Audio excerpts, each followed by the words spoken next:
was the only heavyweight up there too, wasn't it? Yeah. I don't remember. Rico came up for like a day or two, but really, he didn't want to. If I can remember correctly, he didn't want to spar with you. No, he didn't. Wait, why not? Man, Josh, I don't like him for one.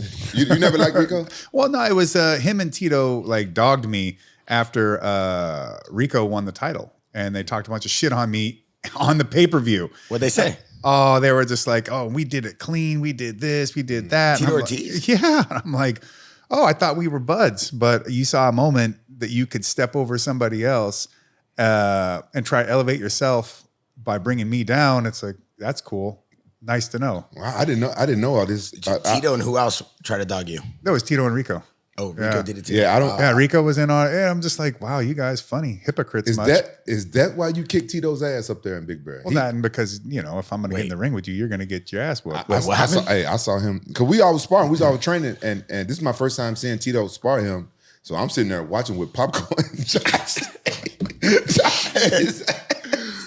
Wait, how bad? When you say you have like Rampage there and it makes your training camp so much funnier, right? Like I can attest to that because he's part of one of like my hardest training camps when I train at the training lab. That was a hard and camp. Working our ass off. He's always got me laughing. Even if we're dead, like the hardest workout you could possibly have, he's still got me laughing. And I think that's important as well. Yeah, right?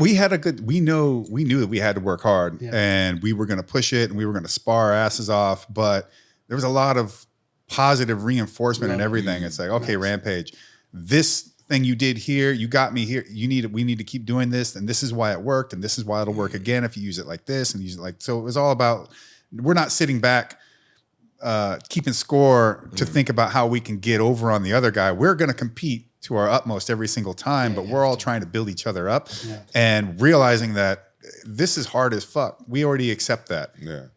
But we didn't choose to do this because we just needed a buck. Yeah. There's other ways to make money, and we love doing this. And the camaraderie and the brotherhood of it all makes it that much more fulfilling and worthwhile. Yeah, that's my style. I have to laugh and joke around while I'm training. I train hard, but I have to joke around and laugh just so makes it a little bit easier. Yeah, it makes it easier for me. Yeah. A question for me. Was Rampage part of your training camp for Couture? No.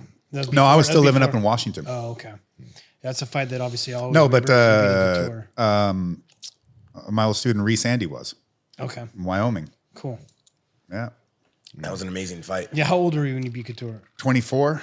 I was the youngest UFC. I still am the youngest UFC heavyweight champion of all time. Sweet. But when I beat Couture, I was the youngest UFC champion of all time. Wow. And that stayed until John Jones beat me by like a couple months. No way. In age, yeah. Oh. And so now he's the youngest UFC champion, and I'm still the youngest UFC heavyweight champion of all time. And just by a couple months. Yeah, just by a couple months. And it's also funny because I used to train with Rampage and helped him prep for his, or not Rampage, sorry. I did used to train with Rampage, but I used to train with Couture as well.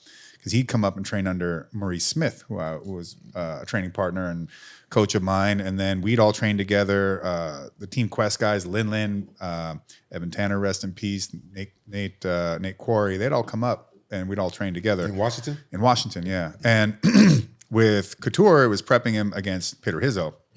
We'd grapple and I'd always get him in a leg lock or something. I always get the submission. We'd wrestle hard and have good hard wrestling rounds. And we'd spar. We'd go all out, but but we were still pushing each other. We were good training partners, and Randy was really good in the room like that. Same with Linland.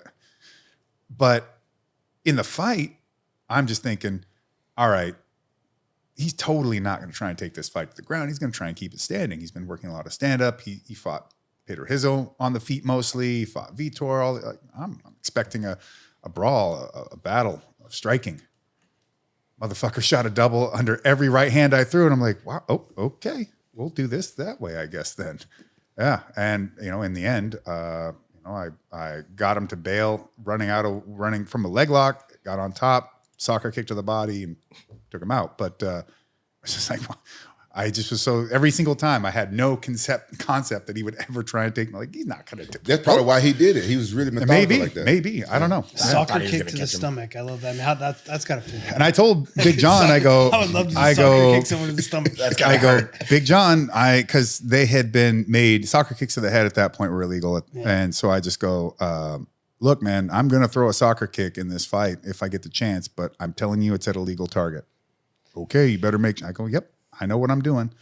And as soon as I went after the leg, he bailed, came up on top, snapped him down, and he was trying to reach to get a single or something, and I had him head down, and I just angled off, soccer kick in the body. Then he rolled to his back, and then I just dove into the half guard and just went to work. Nice. Damn.